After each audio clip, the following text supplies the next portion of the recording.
It wasn't probably until the last maybe half mile where it really started to sink in. And when I got across the line, it was like the previous 8 hours and 47 minutes didn't matter because I felt great. It was awesome. It was a really neat experience, really surreal.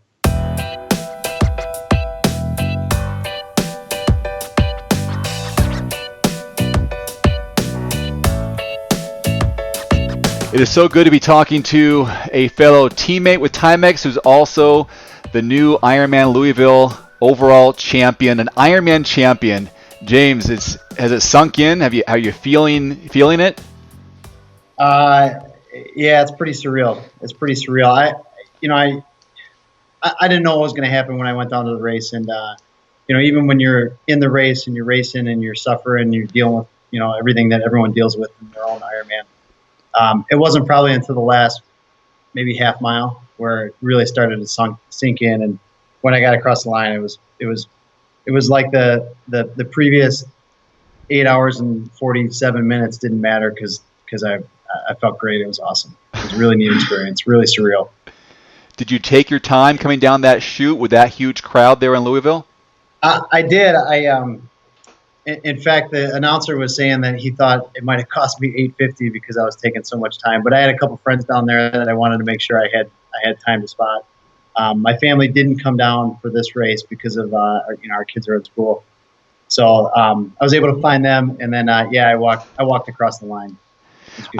I saw some videos on Facebook. Maybe it was it Bruce who you went back and said hi to, or someone posted a video that you were about to go and then you turned around and gave them a hug or shook their hand? Yeah, that was my neighbor. So okay. My neighbor came down.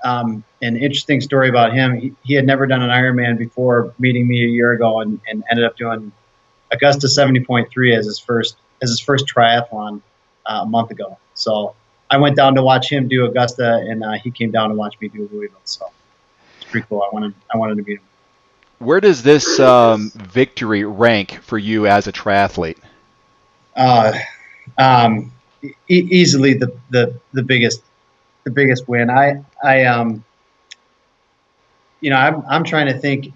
I don't think I've crossed the finish line and broken the tape. So that was just a unique experience unto itself. I've had some good Olympic distance races that I was pretty proud of, and quite honestly, I've had some good Ironman races too. But the finish line, the atmosphere, it was all very, very surreal. Very surreal. Yeah. Just to recap some of your times, just as a reminder, 46:47 for the swim. I know it was a down current swim in Louisville, right? Yep, correct. That was probably a PR? Yeah. My next fastest time would have been about 51 that I did in Ironman Wisconsin. So yeah, definitely about a 5-minute advantage going downstream. Where did you position yourself in that swim? Because that had a unique start where people are jumping into the water at different piers. Yeah, it was a rolling start. It was the first race I've ever experienced with a rolling start. The two other Ironmans I've done have always been mass starts. In hindsight, I wish I would have gotten there way earlier. I ended up getting in line an hour before the start, which put me about 2/3 of the way back. And the start or the race began at 7:30. I ended up getting in the water at about 8. So they took us down the dock, and there was 2 docks where the athletes were getting in, and there was really no rhyme or reason as to which dock you went off of. But starting that far in the back made for somewhat of a congested first part of the swim, because you go up inside of a little harbor for about 2/3, and then you turn around and you come back downstream. So the first part was pretty congested, probably typical of a mass start, to be quite honest with you. Do you prefer chasing, or would you rather be in the lead on the swim? So I'm usually out towards the front of the swim, so I usually don't have to deal with a lot of thrashing and a lot of the trepidation that a lot of the other triathletes deal with. So I guess I prefer clean water, but then again, you probably control your speed a little bit better by not having open fresh water to maybe push it a little too hard. So I felt I had a really good pace. You could definitely notice the current a little bit. So once we made the 2/3 around, it was between the wetsuit keeping you buoyant and the current kind of carrying you. You could definitely tell that you were moving. And you moved up quite a bit because it has you coming out of the water third overall. Yeah. So I was, all day because I started so far back. Um, I didn't realize I had 20 minutes on the overall victory, just because I wasn't sure when anyone else had started. Mm-hmm. So I had an idea that I was more towards the front because I had a couple friends that were down there giving me some splits. But I ended up running kind of shoulder to shoulder with the second place guy, because he had started. He must have started 18 minutes before I did. So Mm-hmm. yeah, it was. I was kind of chasing all day, which maybe probably helped, to be quite honest with you. That's interesting. You chased all day, but you ended up chasing so hard that you became the first to cross the Right. line, right? Right. Yeah. Yeah. And not to jump ahead, but interestingly, I had caught the first runner by about mile 12, led from mile 12 to 20. The second place finisher actually caught me at mile 20, and I just kept thinking about the Chattanooga finish with the pros, and thinking, oh man, I really don't want to be sprinting down the chute. So I put in a pretty big effort, mile 20 to about mile 24, and ended up getting some time on him, which was nice because then I was able to do the finishing shoot. Tell me about your bike. Your bike splits were very impressive. In the first half of it, you were averaging, gosh, in the 23, 24, possibly 25 range. Yeah, I went into this race really wanting to push the bike. The last two races, full Ironmans I did, I biked a little more conservatively than probably what I thought I could do.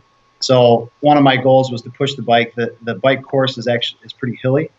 Good road conditions and really beautiful, very scenic, but kind of rolling hills, nothing major or too steep, but not a ton of flats. So I ended up biking the first 60 miles really strong, held good power, kind of kept it in check up the hills. From mile 60 to 80, it was the second loop, and so the second loop got a little congested with a lot of the triathletes doing the first loop. Plus, there was a fair amount of vehicle traffic out on the road, but managed to get through that, feeling pretty solid. And then from mile 80 in, it's about 30 miles back into town. There was a little bit of a headwind, and I'd say the last 20, I really kind of struggled. So that was probably the one part of the race that I really was hurting. Was the last 20 to 30 miles of the bike. Was anything going through your head as though I've spent too much on the bike to where my legs aren't going to respond? Yeah, I two things. One, I had a good nutrition plan going into the race, and like all good nutrition plans, and like a lot of Ironmans, they kind of go out the window once you get in it. I fueled very well the first part, and then my stomach started to shut down a little bit on the bike, and I knew that with a marathon up ahead, that was going to spell trouble. I tried to stay calm, tried to stay relaxed. When I got into transition on my T2, I took more time than I usually do, and I ended up getting into the tent. I sat down, I collected my thoughts. It was probably one of the slower transition times, probably of the top guys going through. I ended up coming in third, but leaving fifth. So there were two guys that got into transition after me, and I think that really helped because then it kind of I kind of calmed myself down and got my thoughts and executed a pretty solid run. So you ended up doing a 4:53:05, averaging just under 23 miles per hour. Is that about what your training told you might be able to do? Yeah, I went in wanting to average about 23.5, but that was less of just picking a number and the conditions of the day kind of dictate really what you're going to do. That's the fastest bike split that I've had, so I definitely am not disappointed by any stretch of the imagination by that bike.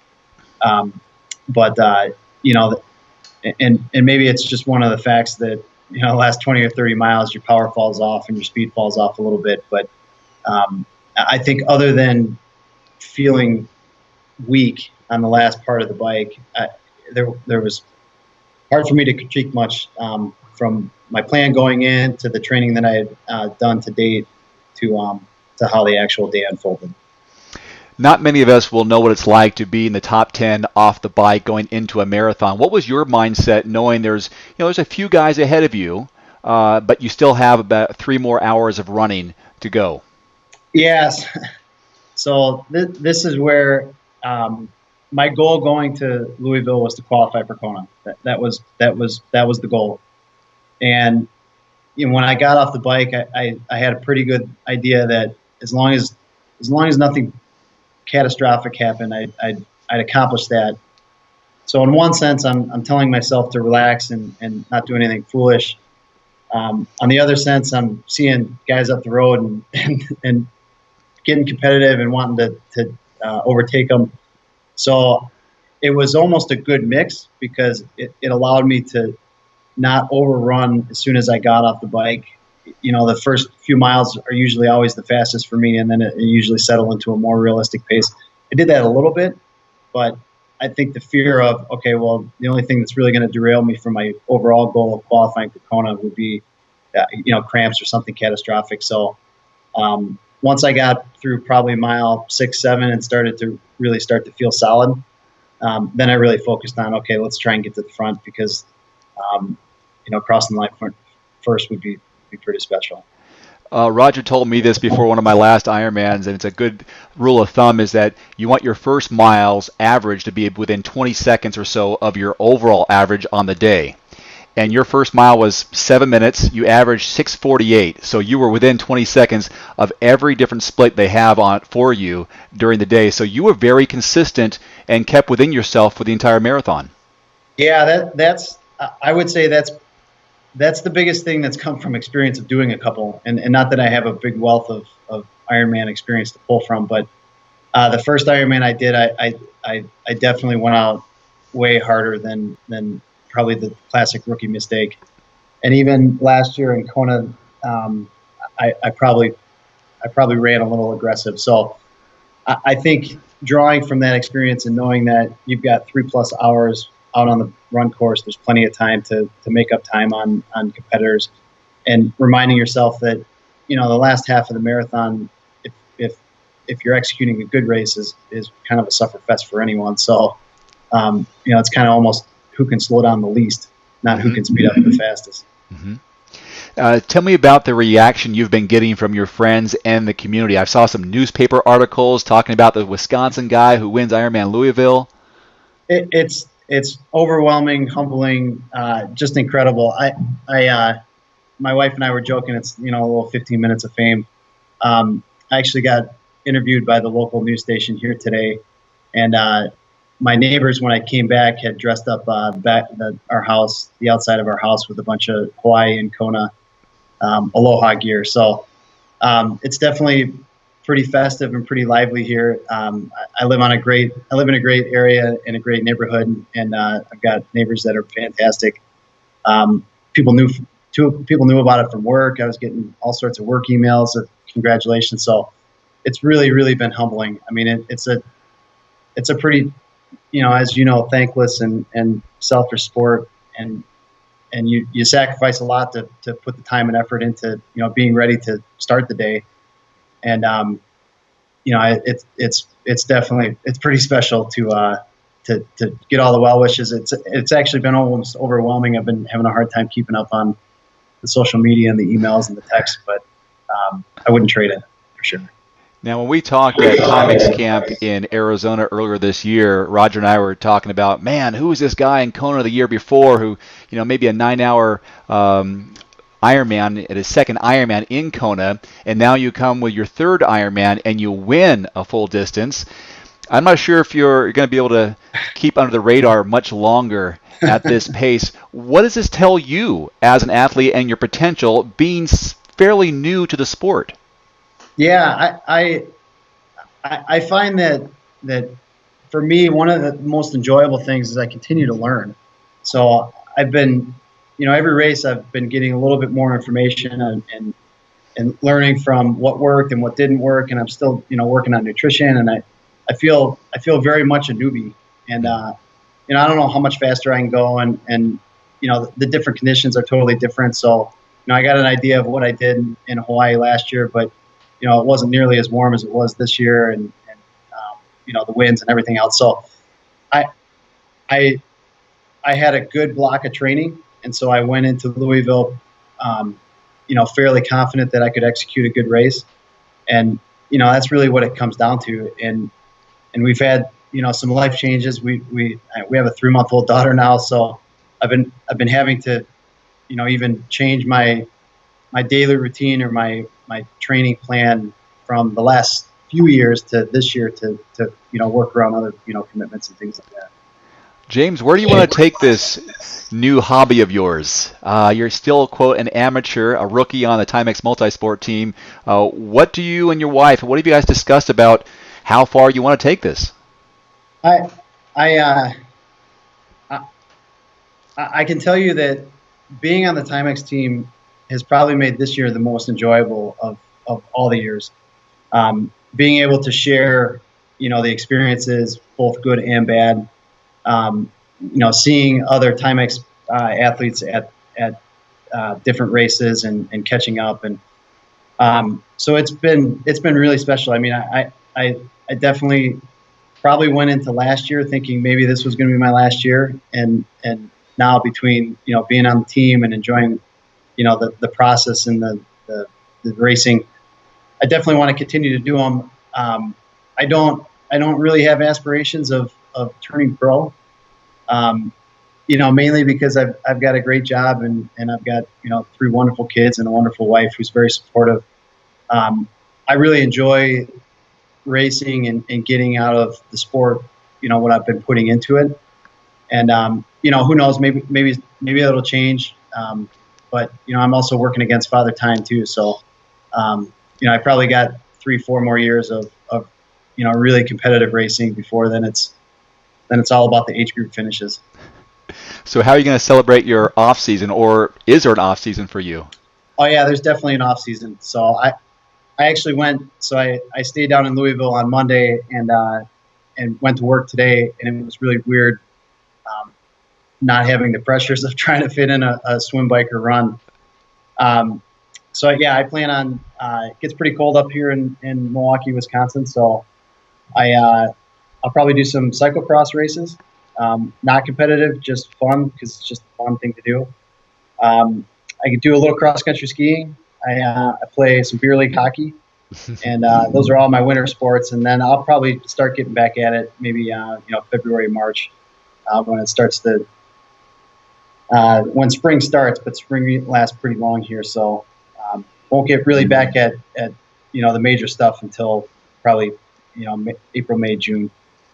All for a lead up to Kona, or would there be some sort of A, B races in between?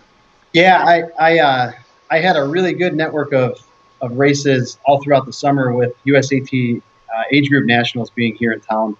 And then I did ITU Worlds in Chicago, which was a great race. And then the year before I did Mont Tremblant 70.3 Worlds. So the last couple of years I've had some really good, drivable races that I was able to race on. So I haven't looked at the schedule, but I would like to do at least a race a month, starting in June. I thought about maybe going south and trying to get a race in May, but the tricky part, at least for me, is once September rolls around, it starts getting cooler and it starts to get darker here in Wisconsin, and it's pretty tough to motivate to try and train. So I found that the last time I went to Kona, I started training, doubles and really getting at it in January. And I was a little fried by the time October came around. So I want to ease into it a little bit more, come through a little fresher. I got a couple bucket races that I'd like to do. So I submitted the lottery for the Escape from Alcatraz. So I'd love to do that one. So if that works out, probably do that one, and then we'll have to figure something out around here. 2015 Ironman Louisville champion, James Burke. You the man. Surreal. Well, congratulations, awesome. James. Hope to see you next year at camp, and have a good rest of the season. And congratulations on the new daughter. Yeah, thanks, Dave. Good talking to you.